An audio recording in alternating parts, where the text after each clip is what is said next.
All right, I guess we can get started with this version of Bee Talks, and welcome. We have some interesting events coming up. I'm not really sure how the November event's going to go with our friend Jeff Pettis, because he's flying during the time that he's supposed to talk. So he said he's going to pre-record something and send it to me, but I don't know how that's going to work. So, November's talk with Jeff Pettis is going to be interesting if it ever gets off the ground. So we'll see how that works out. I'm staying open to the fact that I can actually play a video somehow to you guys about it, but it'll have a different flavor because we won't be live and you won't be able to ask him questions. So that's kind of a strange way of doing that. But anyway, we'll see what happens. That's the best I think he can do. And then following him in December is Marla Spivak. I hope people take the opportunity to listen to her talk. I think she has a really balanced approach to beekeeping. She's done so much research on propolis and how it affects the bee's microbiome in terms of its antimicrobial properties, and how bees use it in nest cavities, and how they use it for thermoregulation and so on and so forth. So I don't know, she's not going to talk about that as much as she is going to be talking about some of her latest research, but she's a great speaker, really down to earth, and a good beekeeper too. So, she's the kind of speaker that you wish you could have, and we have her. So that's December. And then, of course, Bee School starts in January, the first week end in January. It's 4 Saturdays. We have a really interesting lineup. We got Cameron Jack coming back to do a large portion on the third Saturday. Well, check our event calendar for those dates and times. I think you'll be interested in our 2024 lineup too. We've got great guest speakers for all of 2024, except for November and December. And we'll fill those in shortly, and we'll have a good look at everything that's going to go on in 2024. The bee yard's pretty much closed down. I did some intensive vaporization in all of the colonies, and I switched 3 colonies over into insulated boxes from a company called Hive IQ, an Australian company that donated a bunch of equipment that we can try in the bee yard. And I'm trying out 3 other boxes. I think they're made well. They're a little bit tedious to assemble. And is Colleen on this? Yeah, no, I think no, she isn't. But there were some folks that came over and helped install, helped me assemble some of those boxes, and they're out in the bee yard right now. It's a high density expanded polystyrene, and it really looks, as a matter of fact, they claim it's such high density that bees can't chew it. I haven't seen a polyhive that bees can't chew, but we'll see if it's true that their mandibles are pretty good. They'll chew wood. So, and they'll chew through wood, and they can make an entrance reducer wider. They can do lots of things with those mandibles. So if they can't chew this EPS, I'll have to paint it, because that does stop it from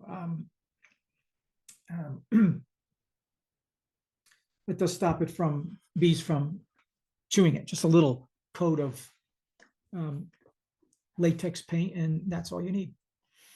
All right, so we usually do the bee calendar in this slot. There's not much blooming, but I don't know about you guys. Maybe you can chime in and let me know, but I did have pollen coming in the colony at the end of last week.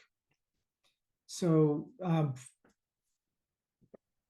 and it was orange, which means that I think that's Montauk daisy usually this time of year, and they usually get it from a greenhouse somewhere, or they get it from a private garden, or somebody that has Montauk daisy on the hot side of their house or something. And they also were coming in with a white pollen. I had a chance to go through a lot of the colonies to see if there's any brood in them at all, and there is. In 2 of my colonies, larger colonies, I could tell by the drop board that there was brood emerging. Of course, you can look for those capping fraz on the bottom board. If you have a sticky board or some kind of board underneath it, you can look and examine what's going on in your colony. If you see that little brown, those little brown capping scraps, you know that bees are still emerging out of cells. And I saw in the colonies that I saw that, I looked in there and there was still some brood. One had a whole, I would say almost a half frame of brood left emerging, and it certainly wasn't chilled because that colony has 50,000 bees in it, and it has a population of drones also. So colonies can be in November. They can be in various states. It can be completely broodless. They can be, if they're big colonies and the queen didn't stop laying during the temperature variations, you can have as many, you can have brood. I didn't see any indication that any queen was laying, but waning brood is cool. This time of year, you want it to stop actually, because bees at this point are still flying, or they were last week, or actually they were up until Saturday. And when it got cooler on Sunday, I don't think they flew at all. And of course, I don't think they flew today either. But so what are you guys seeing before I answer some questions? Did you see any pollen coming in, or Michael, what are you seeing? I'm beginning to see dandelions pop up. Yeah. So that's I remember going to Sneva quite often and seeing dandelions. So it's a November thing. Yeah, not enough to make a flow, but of course, if a bee gets out there, they'll get into it. So that's interesting. And there's still some white wood aster and blue wood aster in sheltered places where frost didn't get at it yet, and it's still out there, but not much going on for foraging at all out there. Maybe some native witch hazel. I haven't looked this year. I didn't have time to look, but I have like 20 or 30 little plants right on my own property that I can use as a check. And I think they're a November bloom. Does anybody know if that's right or not? I think it is. I think they're a November bloom. All right. So another thing about the blooms, if we don't have the temperature for bees to fly, they're not going to bring anything in anyway. Yeah, that's right. Yeah, and yeah, they won't bring anything in, right? And I was talking about when they were flying last week, they were bringing in pollen, yeah, but not, of course, not this week. And I fed like crazy on the schedule that I normally feed on, but actually I was forced to feed this October. And I fed almost during the entire month of October. And I fed a lot. I fed more sugar than I think the club could afford out on bees this year. And, they're not light. They put on weight, but there's also there's that little nagging idea you have in the back of your head that bees are flying late into, all the way through October. And, now, and they flew for a couple of days, and then they flew really well in October, and they flew again, in this first beginning of November. And I happen to think that they use more stores when they're flying than when they're in cluster.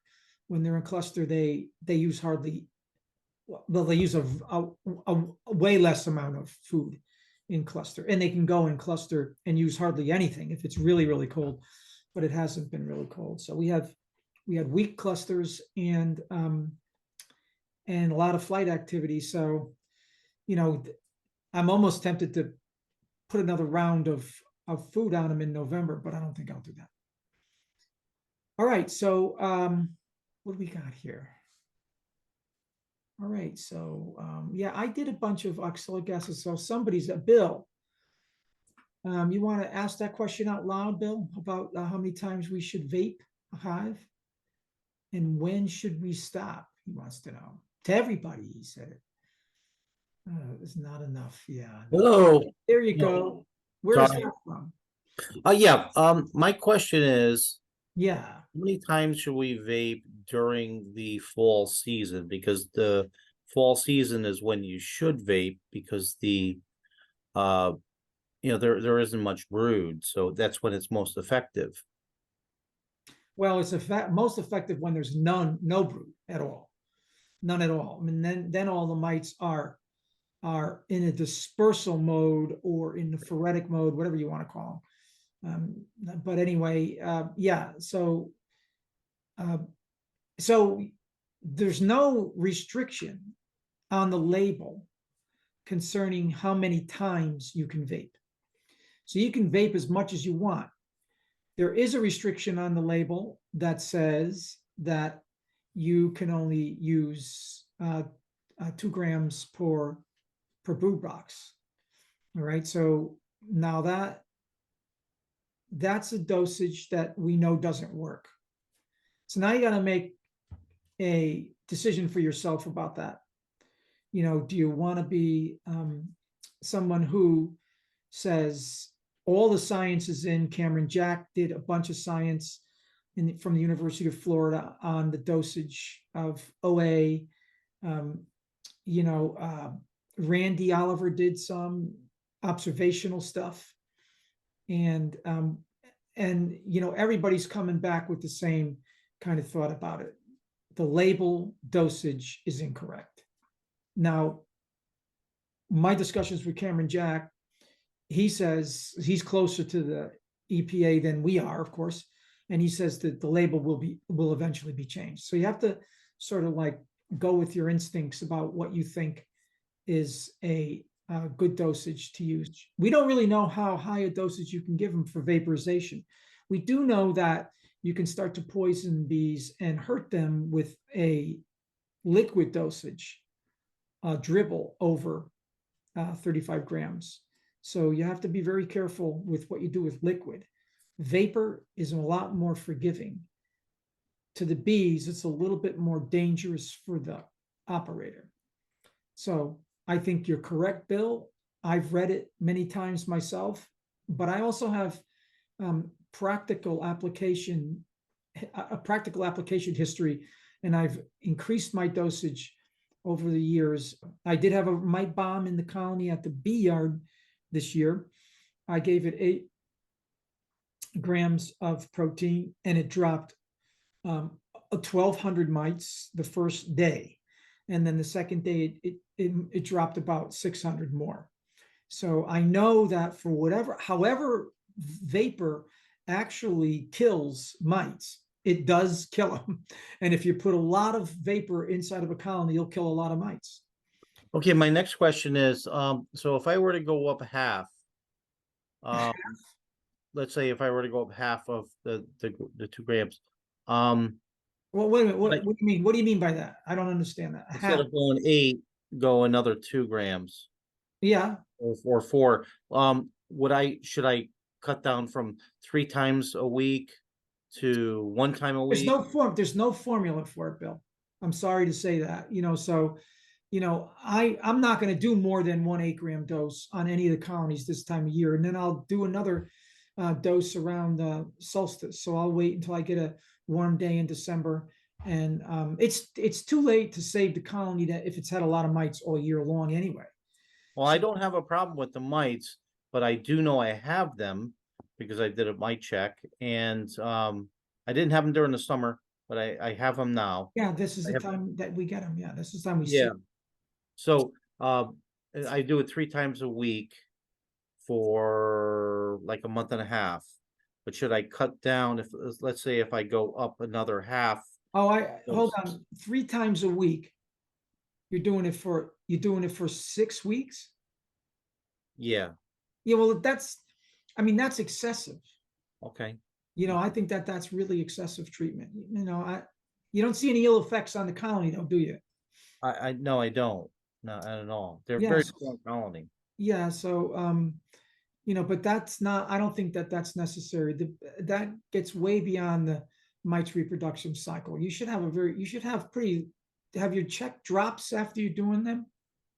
I haven't done a check because I was afraid of weakening the hive with a mite check with the alcohol check.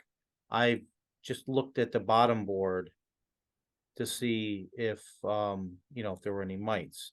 And I had a screen bottom board where I could pull out, the insert Yeah, so what are you seeing? um, well, right now I just started maybe 2 weeks ago to do the oxalic acid. So I haven't looked in the Okay, last. so without any actual data, it's hard to figure out what you're doing. So if I did it once a week, would that be fair to say if I double? What I'm telling you is you might be way overdosing the colony with oxalic acid, and oxalic acid is no need to do it that many times. Okay. So, we can't tell from what you're doing. Just pouring, just vaporizing the bees every week, is just not the way that's supposed to be used. And so I was just thinking that, you were doing sort of like a interval dosage. Usually people do that for like in 5-day intervals. They'll do that 3 or 4 times, but not 3 times a week, once, and that will keep so if oxalic acid is working correctly and you're actually applying the vapor right, you should have a very stable population of mites. Not saying you're going to get rid of them completely, but you should have a pretty stable population, and low enough so it's below threshold. See, it would have been great for you to do the data part of your treatment piece, so we knew if what you did worked, because you brought it to an extreme, and it would be good data to have. And but you didn't do the data part, so we can't tell. But I wish you did. And so do it if you're going to continue to do that to your bees, which I think is pretty excessive. Well, Next time you try that, do the data part. Yeah, Sure it's a little bit of ignorance, I guess, but well, no, it's not ignorance. It's just that you missed it. But what I'm trying to say is that it would have been good to know. okay, so all right, so I'll do some more research on the vaping. So if I were to add a little bit more oxalic acid, maybe once a week for. So you keep asking that same question. I'm sorry, but I can't answer it, Bill. I'm okay. sorry. I wish All I right, could. next question. So when I do oxalic acid, can I use the propolis for holistic reasons, like in the spring? Does it poison um the propolis and all that? I don't know anything about how. No one's ever asked that question. It's a good one. Like what happens to the propolis when you put a lot of oxalic acid vapor in the colony? I don't know. I know that it doesn't stay in the colony. It's a very unstable molecule. So it goes in and it changes states really quickly, and it vanishes from the colony. It doesn't leave any residual oxalic acid in your honey supers or on bees or anywhere. So, I don't know about, what kind of phobic um, or philic attraction propolis has to acids. Good question. Do some research and let us know. I will. Okay, thank you very much. Okay, Bill. All right, so Peter, what's going on? Hey, yeah, hey Bill. So along the same lines of all that, there's been a lot written about the mites, basically the mites on the drones jumping to the workers in like June, early July. Mm-hmm. So I guess my question is that basically the most critical time that we have to pay attention to? Because I think, I mean, I used Thymol in September and I saw a lot of good drop results. But I'm thinking if I didn't do a good job in, June, early July, that I may have a problem with the bees that survived, and I won't see it till like next spring or something. Well, so in your case, you used Thymol and then nothing else. No, you used oxalic acid in that. or you just use thymol? Well, I will be using oxalic acid vaporization soon, very soon, but Yeah, I used thymol for about, I don't know, 4 or 5 weeks in September, early October. yeah. Well, I mean, so, and do you have any way of knowing where you are with the mites, the population? Oh yeah, I was taking drop boards counts every like 3 days, because I was also Yeah. feeding them. And yeah, it came down to, I don't know, 30 something total, like, I don't know, 12 or 15 per day, which my understanding on a drop board is good.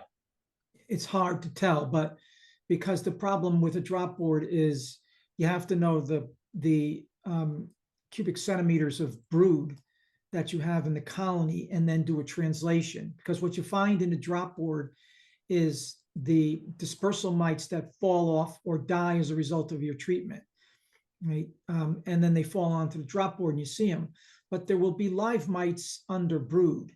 And so it's hard to figure out with a drop board what you're actually getting. So we use the only tool we really have, which is an alcohol wash, and that's not even as accurate as I'd like to see it, but it serves the purpose and it gets us closer to knowing something about the mite population. But I've used drop boards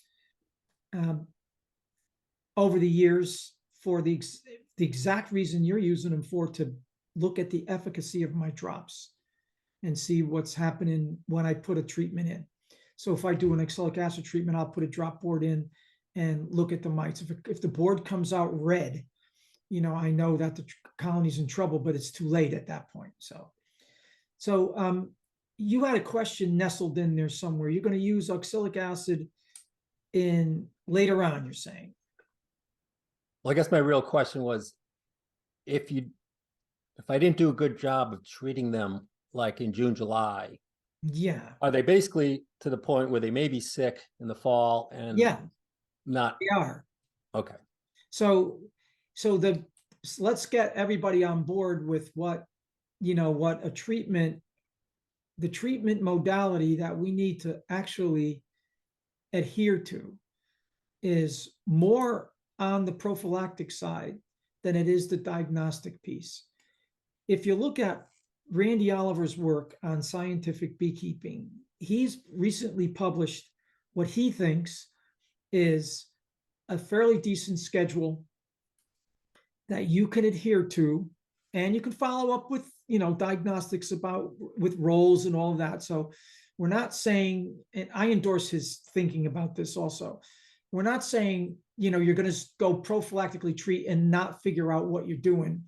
You got to figure out what you're doing, but we're thinking more or less the organic acid treatments and thymol, and maybe even Hopguard, if you wanted to do something, add something into your pest management repertoire, so it would like not just be 2 organic acids all the time, but treat them on a schedule. One when they're building, one when they're off built and started in July, and then again when the brood starts waning out in late July. So yeah, so if the idea is to keep the population at a lower level so that they don't have the opportunity to vector in a lot of virus, because if you have a huge mite population and you've allowed that to accumulate on the bees, and then you decide, well, it's October, this was the old school, you got to get rid of the mites by the beginning of or the end of the fall. By that time, it's too late. The colony's dead, because the viral titers will be so high in the bees that as soon as they hit cold weather, they'll die. So that's a problem for us. So the idea, the new thinking, and I think it's the best strategy, is to make certain that you're always on top of your mite population in small increments, and then you keep the population low enough so that they can't really give the bees' immune system a chance to work, rather than have a big population of mites come out and feed on bees all the time. I don't know if that makes sense. It's a long explanation. Yeah, I just have a small witch hazel, but it is in bloom right now. Yeah. This is the time that they that they bloom, and it's such a magnificent bloom. So if you get out to wander around in the edge of the woods, that's where you actually have to be. You know, it doesn't like deep shade, so you'll find witch hazel on the border between, well, the edge of the woods, and Yeah. and that's where it grows. And just to see that bloom this time of year, it's like an orange color, and it looks witchy, Yeah, it does. yeah, it has these wild little flower petals, and bees get pollen from it. So it's great to have it. All right, what are you trying to say there? Still have yellow pollen coming in. Okay. In October, my strong hive looked like a May hive. There was too much brood in October. All right, so explain what you saw. So I've been running single deeps, Yes. and Okay. and I would say that there was brood across maybe 6 frames. And it was wild because there was all stages of brood. Oh, There so was eggs. there was eggs all the way up to capped brood, larvae. It was just kind of an amazing bullseye pattern, Yeah. right? With the middle had hatched out and the queen had gone back in there and started laying again. Wow. It was baffling. And later on, we had some really good flying weather, like towards the end of October. I don't really remember now, but to me it looked like orientation flights. Well, I mean, if there's brood emerging, there will be orientation flights. yeah, there was just, but it was like big time orientation flights, like May, early June sort of orientation flights. And I was baffled. I went in there, and because I was running single deeps, I went in and fed pretty hard. Yeah. I was feeding 2 to 1. And I've never seen this happen before. I don't, and I'm running 4 hives right now, and 2 of them are kind of like that. One of them is just an extreme example. Yeah. But both of them were doing like pretty strong orientation flights. Mhm. Honestly, I would have been happy with either one of those hives in late April or early May. It was bizarre. But you don't think you're going to make any honey now, right? No, I don't think I'm going to make any honey, but I just don't. I mean, I'm more bemused by it than anything. Yeah, I know. Yeah, no, I am too. I mean, it's an interesting scenario. I don't have anything like that. I've never seen that kind of colony come on strong like that in October. I think that queen is probably a bad queen. So I suggest what you do is cage her up, and I'll come and get her, and I'll make sure that I keep her in good. I'll help her. No, I'm kidding you. Like, just that's a great queen, I think. Yeah, well, I mean, I got that queen from They Keep Bees. Oh yeah, okay. Over in Greenfield. So she's sort of a protege of Sam Comfort. Yeah. And I haven't gotten a lot of queens from Ange, but the ones that I've gotten have been really good. They just take quick. They get going, and I maybe requeened like in August or something like that.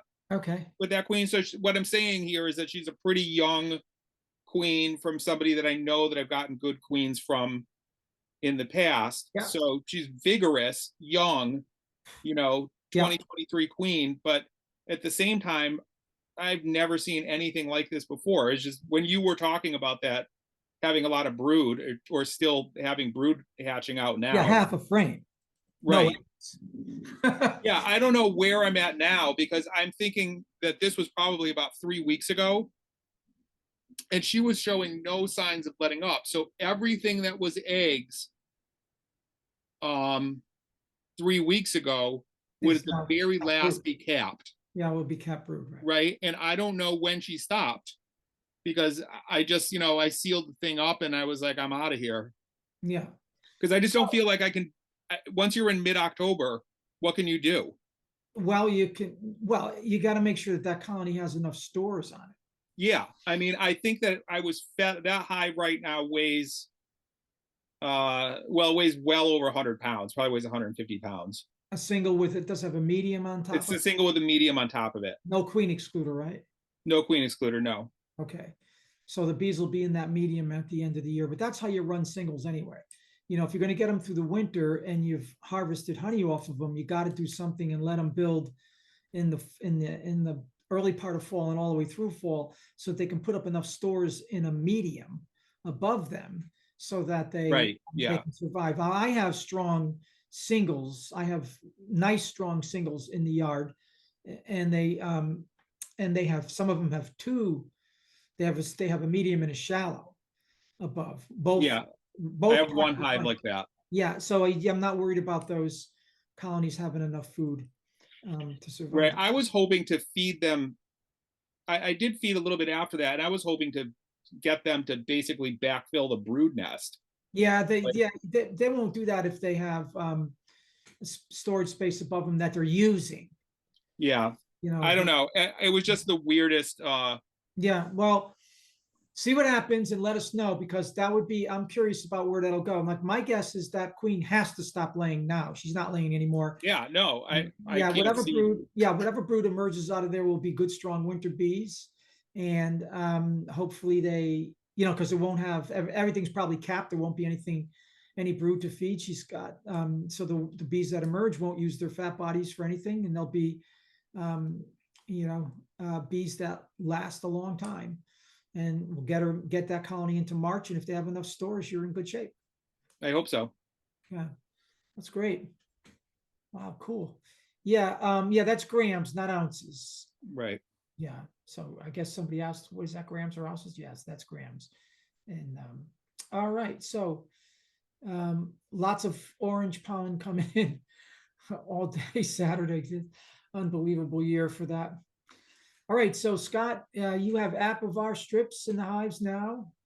Scott has removed 1125. Should I do a OA vapor treatment afterward? Well, now, Apivar is amitraz, which is a fairly effective miticide, assuming it's working on your bees.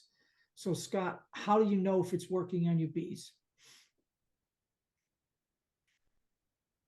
That's a good question. The only way I guess you would find out if you do a wash, right?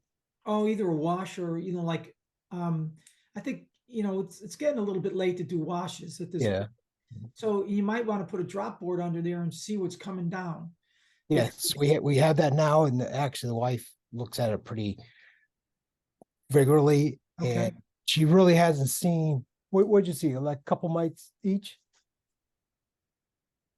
Yeah, I think about a few mites each hive. So Okay. Yeah, so I mean, so the Apivar usually works, but we're finding that Apivar is meeting with some resistance, and it looks like there's pockets of resistance. So it's not all over the place, but I'm guessing that soon it will be all over the place. It's run out of gas before. Anything that works at the cellular level of bees doesn't kill them, like however formic acid and oxalic acid or Hopguard or any of them kill mites. We don't know, but we do know how Apivar works.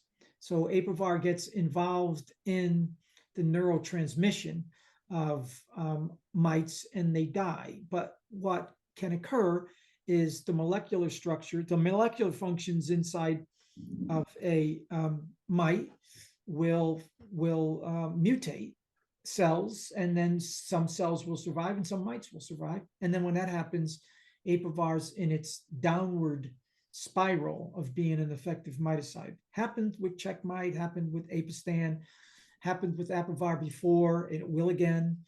It has never happened with formic acid and never happened with oxalic acid or Hopguard. Those are beta acids. And so those treatments seem to be sort of impervious to, cellular resistance. But all it takes is a few mites to survive an Apivar treatment, and then their offspring will be resistant to Apivar. So it sounds like your Apivar worked if you have very low drops this time of year. Let me show you what when your miticide didn't work. So this is a drop board that came out of a colony that, now let me see if you can see this. All right, let me see if I get this in focus somehow. Oh, I can't get it in focus. Why not? Should be able to see this. Is it in focus? No. All right, those. Let me see if I get that right. All right, see that cloudy looking stuff on this Yes. drop board? Those are all mites. Oh, yeah, we definitely don't have that. You That's don't a have lot of mites. Yeah, that's a lot of mites. That's about 1,200. So, you know, so that's a different, that's an infestation. You don't have that, I don't think. But now, when should you do your oxalic acid vapor? If you wanted to do that, I would suggest that you wait until December and Okay. pick a day when the cluster isn't so tight, and then you can do your. No, Thank I you. don't use candy boards.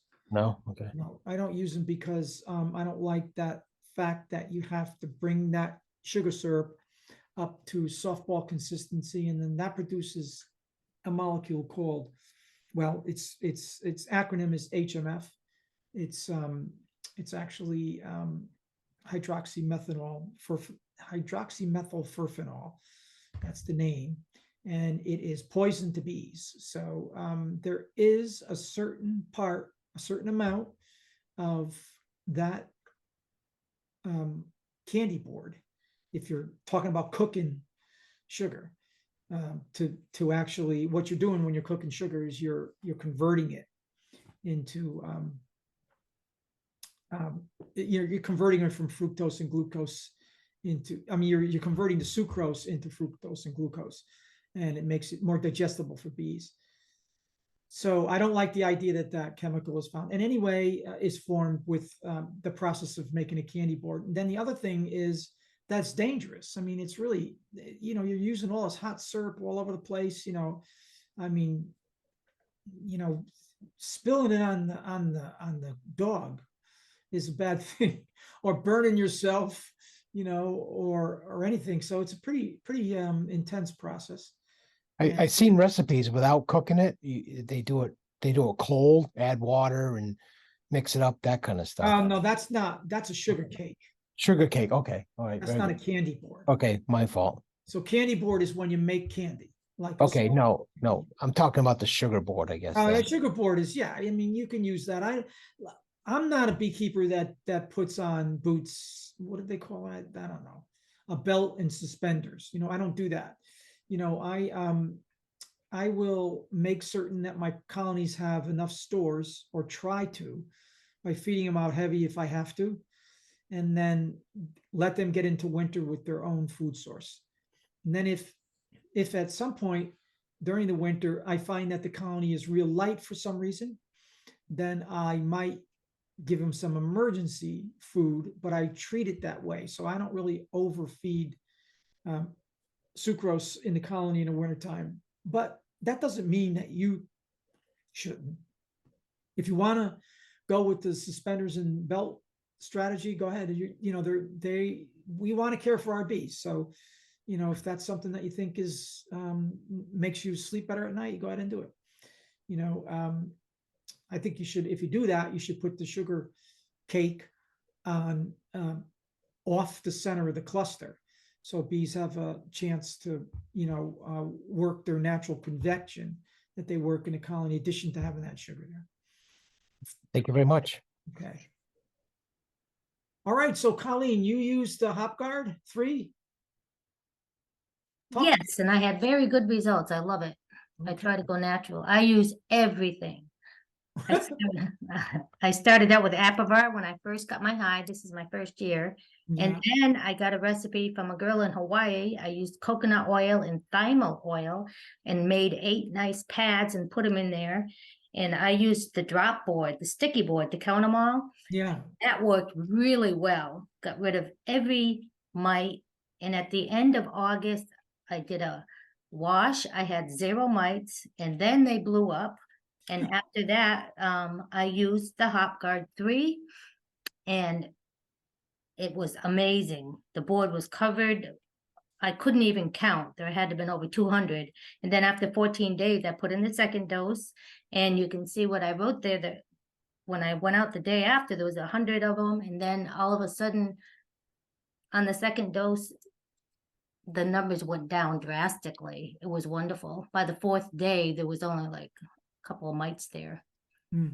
So the Hopguard worked really well. But my problem is I have a single hive. I didn't have 2 hives. This is my first year going. And they told me if you only have 5 frames of bees, chalk up your losses because they're not going to make it through the winter. Well, I have 1 full box, a 10 deep, and it's full. And I don't have to chalk up my losses because almost all 10 frames are full. They're very happy, active. And I saw some orientation flights 3 weeks ago, I think. And they look really good. I think I got winter bees. My problem is I don't have any stores on top. I don't have that medium supers on top. They have no stores hardly, just a little. Yeah, well, then they Feeding will, them. yeah, so. Am I going to lose them over the winter? Well, you will, yeah, if they don't have any stores, if your They analysis. have some stores on the outsides, the 2 outside. Yeah, not much. Yeah, not much. Yeah, so, And yeah, can I feed mean, them. I think that you're probably gonna end up, having to feed them if they get through. Oh, I'm feeding the heck out of them because I got 8 full frames and there's only a little bit of honey. What are you feeding now, though?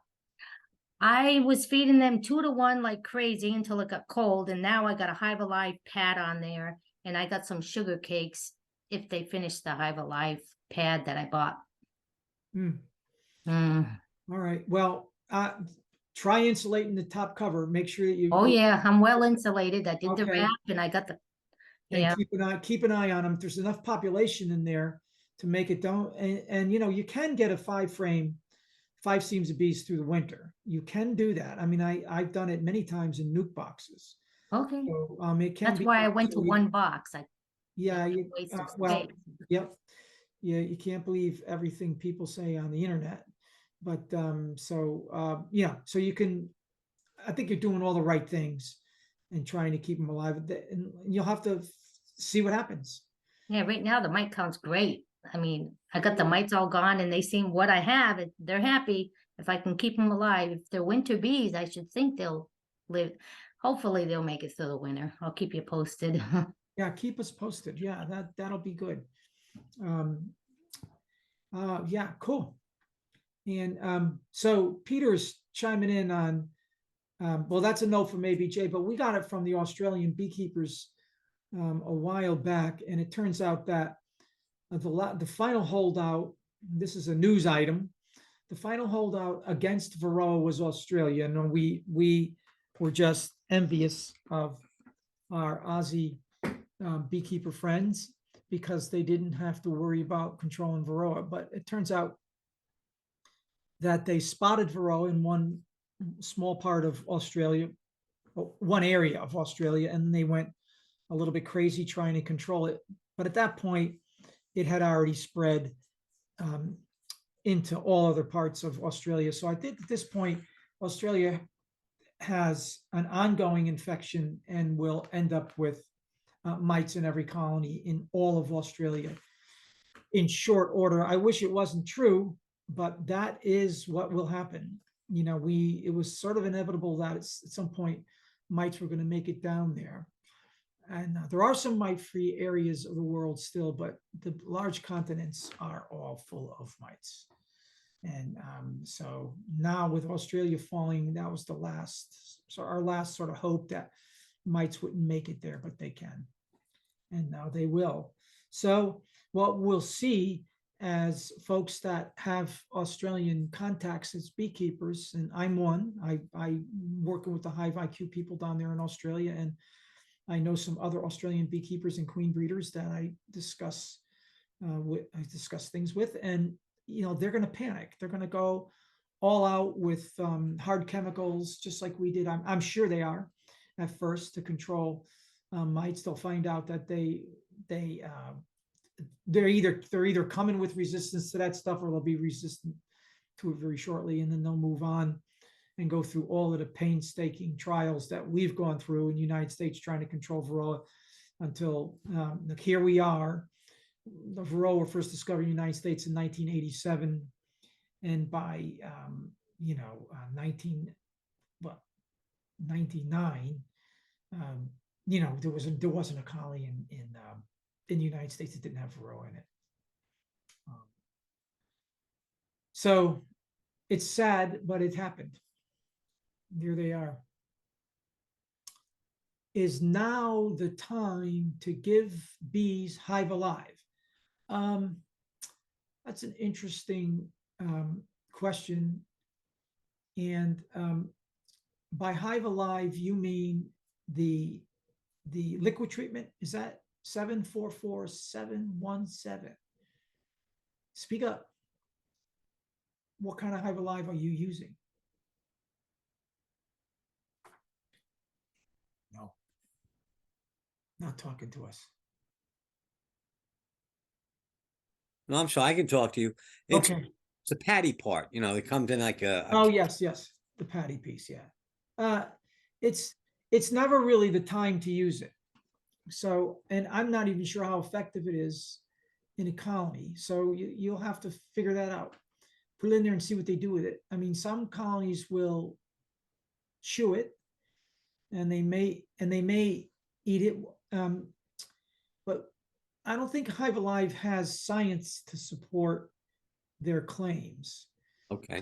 So that's the thing that you have to be curious about. And if there's any small hive beetle infestation in that colony, and I saw a few this year, it wasn't out of control like it was in previous years, but this year there were some, not a big deal.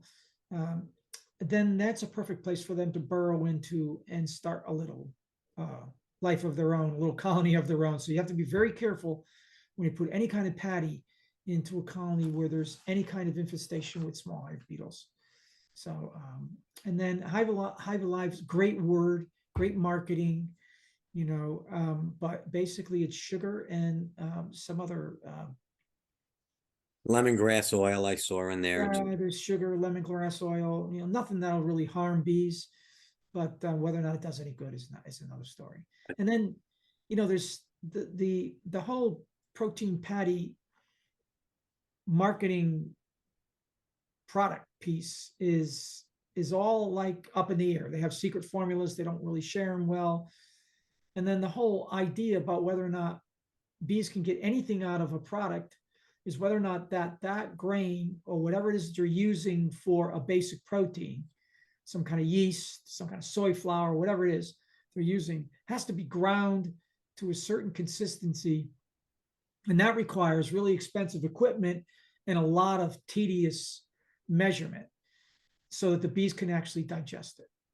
And so we're not really sure whether or not, since there's no actual information out there about these products, we don't really know for sure whether or not they're actually ground to a consistency where bees can use it. And if they aren't, then the bees will just take them out of the patty and not use them at all. So, Okay.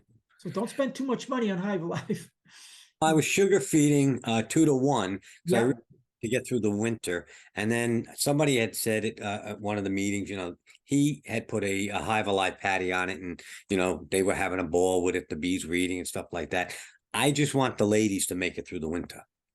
Yeah, well, I don't know. I don't know if Hive Alive, that's just an anecdotal story about how it was working for him. And who knows if it was even working. See, the Right. thing is, just because they were chewing on it, that doesn't mean that they were eating it. Right. So, they could have been throwing it out of the colony. A lot of those products just get taken out. And even a lot of times sugar granules will be discarded the same way. They'll take them out of, out of the colony and don't dump them out of the front board. So, Thanks for that.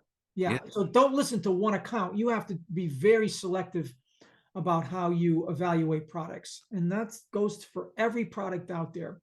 Quilt boards, insulation products, food, Hive Alive, all of that stuff is really not, there's not a lot of science. You can't get them to tell you what's in it, and you can't, and they won't prove it. They can't prove it scientifically. So, all right. So how about just using sugar cakes? Well, yeah, sugar cakes are fine. We have like 100-year history with them. Bees use them and eat it, and then we know that they eat it for the most part. Do you have tips for reducing moisture during the winter? Yeah, I do. I don't reduce it. I let the bees, I let it stay in the colony and let the bees deal with it. I run my colonies as I don't ventilate them. I put no top ventilation in, heavy insulation on the sides and top, and I let them run like that. And what happens is the moisture stays inside the colony. Some of it drips out, but most of it stays inside the colony, and the bees use it during the winter months to restore the moisture content for their bodies if they need it, and they also use it to thin honey. And when it turns into liquid drops inside the colony, it gives off latent heat. There's lots of reasons to leave that moisture in the colony. There's a mythology out there that says you got to get moisture out of your colonies during the winter, and absolutely no one can tell you why that people insist on doing that, because there's no proof that reducing moisture during the winter will help your bees. What will help them is if you've kept them healthy all year, and you allow them, and they go into winter with great winter bees, a decent population, so they're healthy going into winter. You give them some insulation, and they've got some food stores, and they'll make it through. But moisture is something that bees have evolved to deal with inside the colony, and they propylize the inside of trees so they can capture the moisture. They will use moisture on the surfaces they find inside the colony, and the bee lore around moisture is something that I couldn't find any actual proof for. But I do know that there's a bunch of science that supports how bees will naturally thermoregulate and use the moisture that's in the colony to survive. Well, restore their own moisture content, and also gives them an environment where they can conserve heat and so on and so forth. Bill, it's Carol. I just want a little more clarification on that. What if you're seeing some mold on the landing board?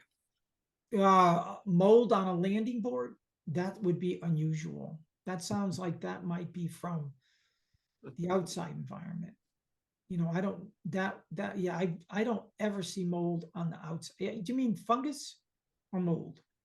Well, I can't answer that because Michelle, do you want to speak up and ask about it? Yeah, so on the front of my landing boards, I see like little areas where there's like black mold. Yeah, no, that's a fungus. It could be black mold. Yeah, but in other words, it's stained the wood black, but it's not a mold growth. Oh, okay. I was just worried about moisture, and then I saw that and I thought it was mold. Well, is it painted? Is your landing board painted? Yeah, it's painted. Wipe it off. Okay. Okay, just go out there with a little rag and wipe that clean. See if it comes back. I'll bet you that was from all of that rain we had, and the warmer temperatures. Yeah, you can get a little bit of fungus or mold that grows on the outside of a colony, but it's never usually that noticeable. But you seem like you're really observant. So, so just whenever you see something like that on a colony that you suspect might be something that's either growing, like sometimes we'll see dysentery stains on the outside of a colony. And it's always best to just clean that off and see if it continues to occur. And then you got a situation. But the mold will grow on the frames on the inside of the colony before it'll grow on the outside usually. Can you throw in probiotics as well? Well, that's an interesting discussion. Now, who do we have? Now, I thought I saw Adina on here. Adina, are you on here? Because Adina Toth is going to have. Yes, I'm here. Oh, Hey. so Adina's looking into probiotics pretty thoroughly. Is that true, Adina? Am I saying that right? What? Are you looking into probiotics? I'm looking into more like the gut biome of the honeybees. Yeah, which would be what probiotics would do. You know, they would stimulate the gut microbiome of bees. So Yes, and it's more likely about why we should not feed them. Like this is what we introduce to them, we humans. yes, yeah, and but the theory of probiotics is that it will do something beneficial for the microbiome of the bees. We don't know that for sure now. We don't know anything about it. And as Adina, I think, is saying, she's looking at what the current microbiome is. And I think what you'll find out, there's beautiful studies on that. We've analyzed that pretty thoroughly. And there are a bunch of microorganisms that grow pretty consistently in all bee guts. And there is some variation, but things like snodgrassial and other bacteria grow pretty commonly. And once that's all destroyed, like if you put Clorox in the water, it usually comes back. But so we don't know the effects of probiotics. And if you're going to feed probiotics, you'd have to feed prebiotics too. So for those to work, they have to work together. And what kind of roughage would you feed your bee? I don't know what that would be. Maybe pollen. I don't know. But yeah, so I wouldn't throw it in. No, not until there's more data on what works and what doesn't work. Randy's looking into some of this stuff, and the companies that make those products, again, cannot tell you that there's science to prove that they work. So be careful with that stuff. My guess is it won't do any harm, but the only harm it'll do is to your wallet. All right, so last year you used 2 insulation all around it and they survived. That's good. I mean, I think that's a wonderful statement. I think that bees are under insulated in our practice, and insulation is gaining a foothold all over the world. Boxes are being built by really dense polystyrene, and there's a number of different colonies out there, and they're making manufacturers out there, and they're making boxes that will withstand winter temperatures and summer temperatures, by the way, and allow the bees to do exactly what they do naturally inside of a tree colony. So so insulation is a good idea. And the main thing you want to make sure you always do for winter is insulate the top, but don't put top ventilation in there if you want your bees to be able to use the moisture that they create. And then what'll happen is the cluster will give off enough heat so that it'll keep the top above the dew point, and no water will ever occur, no liquid water will ever occur directly over the cluster and drip back down on them. So that's really... I have a sciencey question. Yes. Like, if a honeybee gets infected, what is his core temperature going to be? Oh, They do get fever. Bees don't have endocrine systems. They don't have systems to regulate their own temperature. I mean, they can go into a heater mode, and it's certain instances. Do they fight off? Do they fight off like yes, us humans? They get fever. Yes, they will. So for certain infections, like nosema, and there's another one that's a fungal infection, a chalk brood. The chalk brood, yes. Yes, they will, as a superorganism, they'll heat the whole colony. Yeah, so they will use heat, not, and I guess that individually also, but they're after the fungal infection. But yeah, so they do use heat. Now, it's a great study to see, if a colony has a bunch of deformed wing virus in it. I don't think there's ever been a study that looked at whether or not they raised the brood temperature under those circumstances. Same thing with the European foul brood or American foul brood. But we know for a fact that it's done with chalk brood. And it's very interesting that they can actually communicate that and then raise the temperature of the whole colony. But do they have like a steady core temperature? Yes, but they can be heater bees, right? So they can go really high in their temperature, 108 degrees Fahrenheit. They can go right up to the limit of their ability to be able to survive.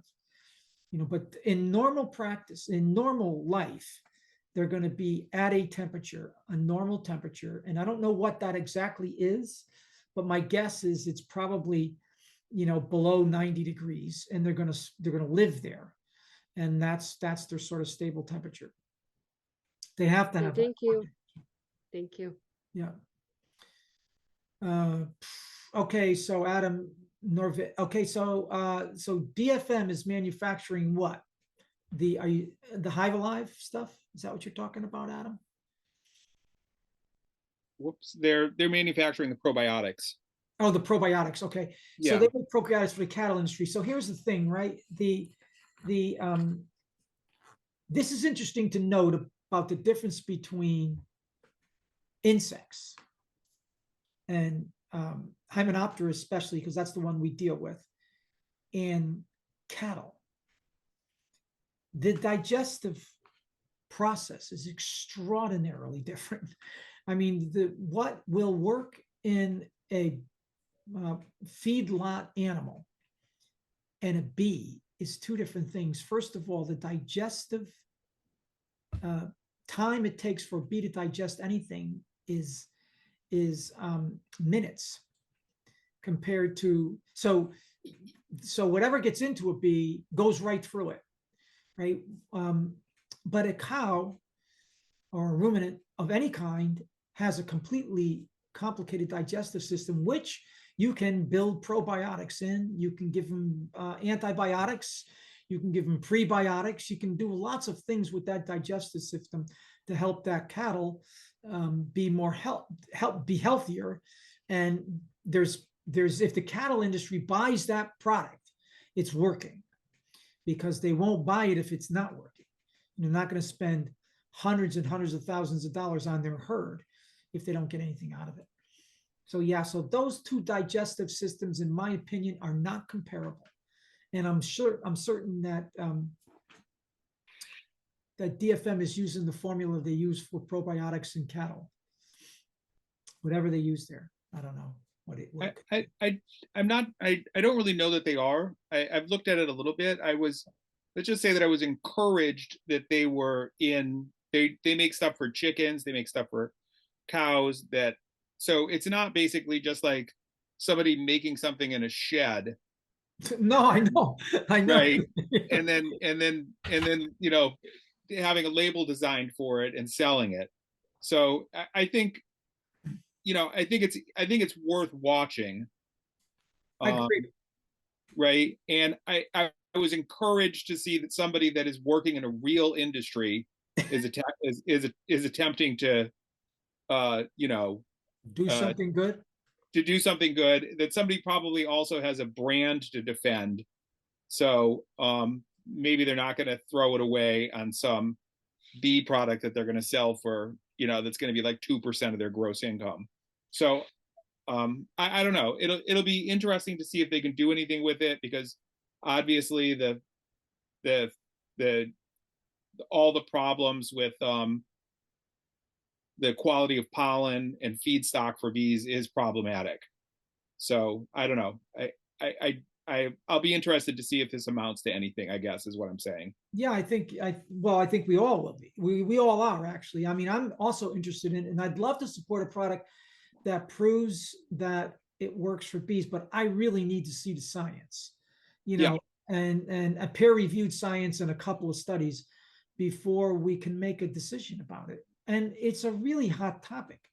I mean, Christ, my yogurt container has all kinds of probiotics claims on it, and right. I eat it every morning for that reason, so I'm sold that it might do something good for me, but I'm not certain that it does anything good for bees. And I wouldn't put it past them. I agree with your analysis of their sort of the way you looked at their responsibility as a going concern, and and maybe they have the best interest of bees in mind, and maybe they do. I'm not going to question whether or not they do or don't, but I wouldn't also question the fact that they already have a formula that they think, or a manufacturing process that they think they can put together a product that they can sell for bees. It is a real hot product, hot topic.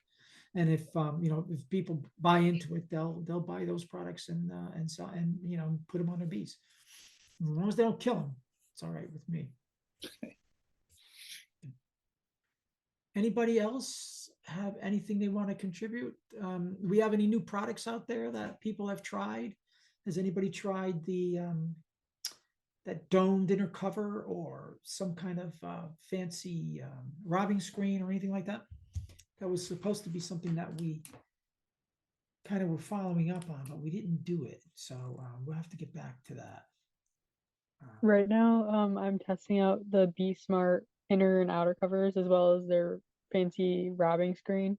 Okay, yeah, I've used their robbing screen before. I think a robbing screen's effective, but you're using their insulated inner cover. Yeah. All right, what have you found out? Have you run it yet? A whole season, Michelle? Not a whole season, since I'm a new beekeeper, but right now I have it off, which I'm planning to put it back on, but I found that it fits, like it's compatible with like your average like 10 frame hive, although Right. for some reason it doesn't fit with shims because there's these little pegs. So I have to either cut the pegs off or drill holes in my shims to make it fit. So that's a little bit frustrating. Yeah, I But found that same thing. yeah, so I'm dealing with that right now. But Yeah, other than that, I want to like chop it. those little pegs off, right? Yeah, other than that, it's like easy to use and it's not a bad thing so far. The only so if you're gonna run that thing in the winter, right? So here I happen to have tested a lot of them for the owner of that company is a friend of mine, and he has been giving us a lot of those products, and I brought them to the bee yard and passed them out on occasion. And a lot of them were those insulated inner covers that you're talking about. And he wants to come up and discuss that product further. I had some feedback for him. One was the little pegs, those indexing pegs that you're talking about. If you're going to if you wanted to use that inner cover with a feeder, a top feeder, you can't use it because of those pegs, right? They hit the plastic and you can't use. So that's one thing. So did you say you filed yours off or took them off, Michelle? No, I'm planning on doing it. Yeah, I mean that's what you would have to do to get it to work with. So let's somebody get a picture of that.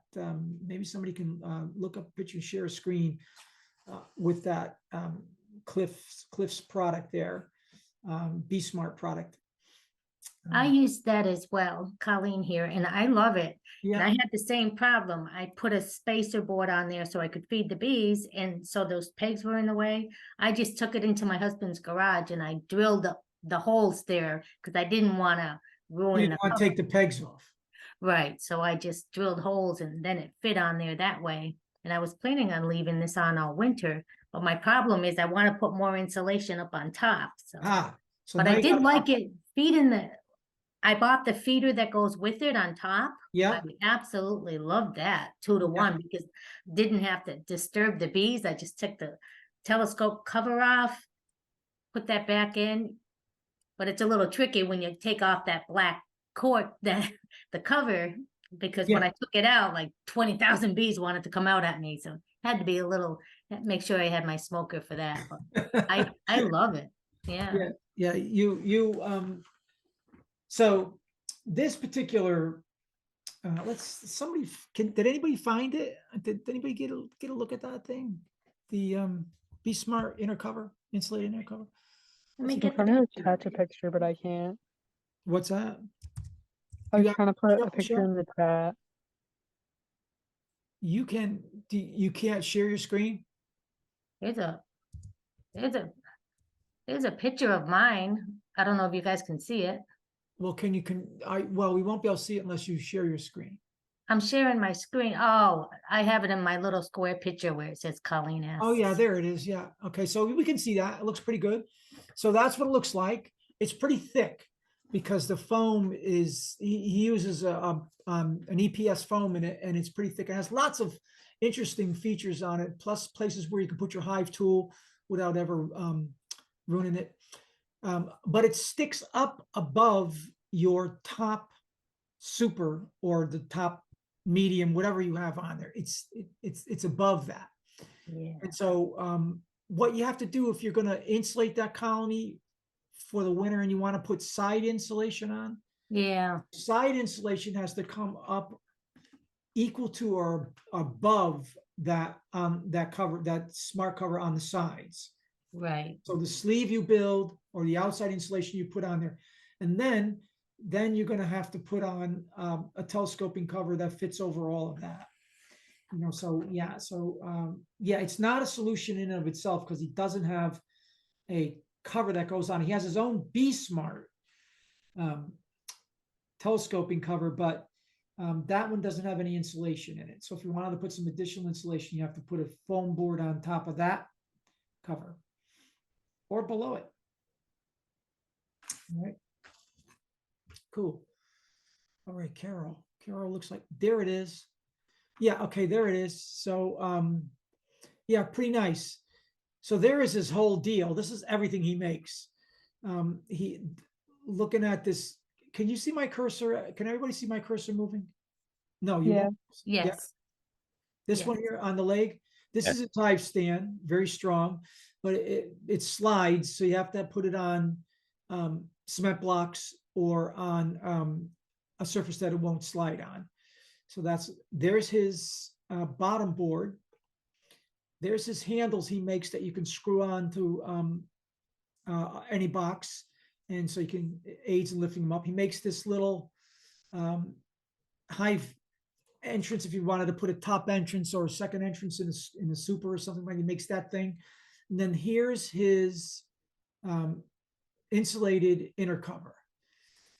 Now, I don't know if he sells this or not, this particular plastic thing around here. But what I'm suggesting is if you want to put more insulation on the sides of this colony, you have to get it to go from here all the way up to the top here. And then you'd have to put in this cover won't fit over that. You know, so you'd have to make a special cover. Or you can just use this cover. This is not an insulated cover. This is an insulated inner cover. So this you have to block, this little hole, because that little hole actually goes all the way to the center, and bees will use that as an upper entrance. But when you buy this thing, he supplies it with a little plug. And I suggest that if you're going to use one of these things, you plug that up. When it comes like this. These are entrance reducers for his bottom board. And this is a robber screen. And this is the feeder. So that's his line of products. Thank you. All right, cool. What else we got? Hey, Bill, it's Peter again. I have a Yeah. question. For your condensing colonies, that plexiglass top, have you been able to install that and see anything from that yet? I know we haven't had that much. No, Peter, I have to figure out where to use that. So give me some suggestions. So what Peter is talking about, I bought a couple of shims from Man Lake that have a plexiglass observational top. Now, then I got nervous about the bees propolizing that. So Peter was over my house helping with some stuff, and then he put some 8-inch hardware cloth on top of that inner cover, and he also blocked some entrances in there. And then I'm going to flip that on a colony and see if I can see the moisture pattern. And I want to keep the bees off off that surface. So we'll see how that works. I am just going to put it on a regular colony, Pete. I have 2 of them. You want to try one out, you're welcome to one. Can you drill and inject the Be Smart cover with expanding? I don't know why you'd want to do that. So if you want the Be Smart cover to be insulated, It is. so the outer you cover. mean the one that, spray foam inside that thing? Yeah. I don't know, man. Maybe you could, but don't use a really heavy expanded one. No, you use the window spray foam. Yeah, I guess you can. You got to you drill 3 or 4 holes in it and it fills the whole thing with foam.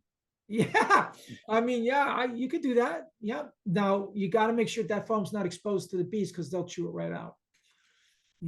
Yeah, well, you can fill the holes with a hot glue gun and the bees will not chew it. Yeah, all right, that's a great idea. Then you got it back to normal. That's great. Yeah. Did you do that, Adam? How many did you do? Yeah, I have done that. I've done that with a couple of covers. I like that idea. See, beekeepers are so smart and innovative. That's really an interesting idea. Of course, I have a bunch of telescoping covers that I can use that are already I made a lot of them that are large. You could also buy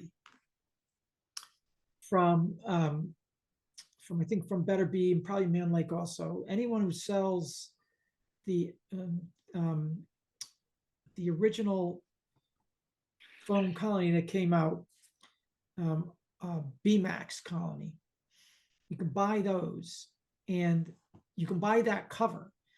And that cover, since the B-Max box is really wide because it has 1.5 inch sides, they already make a telescoping cover that you can just purchase off the shelf, and it'll cover that entire inner cover and any foam insulation you put on the outside. That B-Max product is still on the market, and that cover works really well, and it's already made out of foam. So it's a great way to insulate and not have to manufacture something. But I like Adam's idea also. You're not going to get much insulation out of that, Adam, because it goes by the inch, but it'll be something, it's worth doing, I think. You talk about the OA sponge that stays, and you're Carol, that's a really It's not me. A friend of mine is using, made it, I guess, and is using it in his hive. And I'm like, I don't know anything about that, but I didn't know, maybe you can talk about that, or well, you can. I can talk about it, but the person who really you want to look at is the inventor of it, and that's Randy Oliver. Right. He uses the Swedish sponges, and he's gone through so many different iterations, and his articles are very clear on what he did. He makes it also clear that it's not a legal oxalic acid application in the United States yet. So that's I didn't do it. It was somebody else. I'm just saying, you have to have a pesticide applications license to actually do that. But then again, you know what? Your friend is doing it, and I don't think there's going to be. I don't think the police are going to parachute into his. I did it last year and this year. Yeah, and you use the formula that Randy has. Yeah, so I actually communicated with Randy about it. Yeah, about how to do it. I wound up making it because I was making such small batches of it. I made it in the microwave, and it worked pretty well. But I will say that it will not bring down a mite infestation. It's ineffective. It is basically non-effective at bringing down but what I think it's good at is not allowing mites to build up. Yeah, well, see, that's the key. That's what you have to remember, that these treatments, and that's where we went off the rail on them. We were looking for the big kill, but we're realizing now that these interval OA treatments, a little bit of formic acid in specific intervals, are designed to do exactly what you're saying.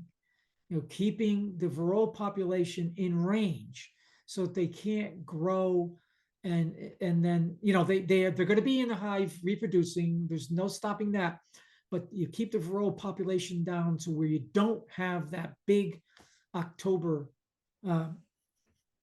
build. And I think you're saying, and you saw that same thing. Is that right? Yeah. So I basically went in the spring and treated early with formic, Yep. and so knocked everything back. Started with a low number, and then I put these 2 sponges, Swedish sponges that were vegetable glycerin. Oh, so you use and I, vegetable glycerin even, okay. yeah, vegetable glycerin and oxalic. I want to say at a 1-to-1 ratio, if I remember it correctly. And then I soaked the Swedish sponges in that so that they absorbed as much as they could. And then I put these on top of the single deep brood chamber, right? Yeah. So that they were basically in contact pretty much with the brood. And then I left them in. I think that the treatment is like 56 days or something like that. Yeah. That they stay in there, and then I did a second round of them, so that they were basically just there the whole summer. Yeah. And two things, I never really saw big, like I was doing 1 week mite counts off the bottom board. Yeah. I never really saw a lot of mite drop, kind of not much. I don't know how else to say that. And I never saw mite drops in the brood sampling and the alcohol washes that I did. And Yeah. I think for me, most importantly, I've become sort of I think that the best mite sampling method is drone brood. So I was running dedicated drone frame, and I would go in there and fork that out. Yeah, there's no science to support that. I'm sorry to say, but I get what you're saying, but you really do have to do that population. You have to do that roll on the mites. Yeah. So, I mean, I was doing alcohol washes. Yeah. But and you can do the other one too, but it won't, it's not diagnostic. But I was looking at it 3 different ways, and I never really saw, I never really saw mites climb. It doesn't matter because I still wound up treating with formic in the fall, like kind of late September, because I believe in that. But So yeah, it's like, I'm not going to not treat with formic in the fall, but I never really saw the mite population climb. Yeah, and that's exactly what we have to learn. We all have to learn that now. We have to learn that, as Anthony is saying, my treatment is a year-round endeavor and not a one-shot attempt in the fall. If you wait into the fall to try to treat your mites, you're going to end up with sick colonies and ones that die in the winter. And if you do what you're suggesting and what I was trying to convey earlier, that you can look at Randy's work, and he's also has and I'm going to publish part of his work in a schedule that I think will be appropriate for Connecticut beekeepers to begin to look at for these sort of controlled treatments that keep the population below threshold, because you're not going to get them. You won't knock all of the heights. That's what we were looking for when, we put check mite and epistan in the colonies. You're looking for 100% mite kill.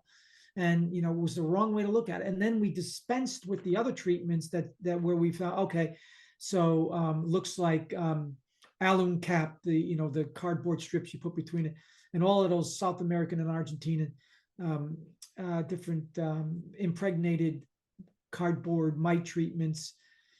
We just poo-pooed them and said, well, they don't kill every mite in the colony. And that wasn't their purpose. Their purpose is to control the population. So with that, I think we're going to end this session. Thanks for bringing that up late. I appreciate that. And Anthony's comment, look at that, and everybody read that and take that to heart, because that's exactly what we all have to make certain that we do. Unfortunately, we're working with this pest, and it doesn't seem like to me there's going to be any real progress that we can depend on for queens that can control the mite population in the colony. In the meantime, for the next however many years we keep bees together and meet in these groups, we're going to be fighting varroa with the best way we can.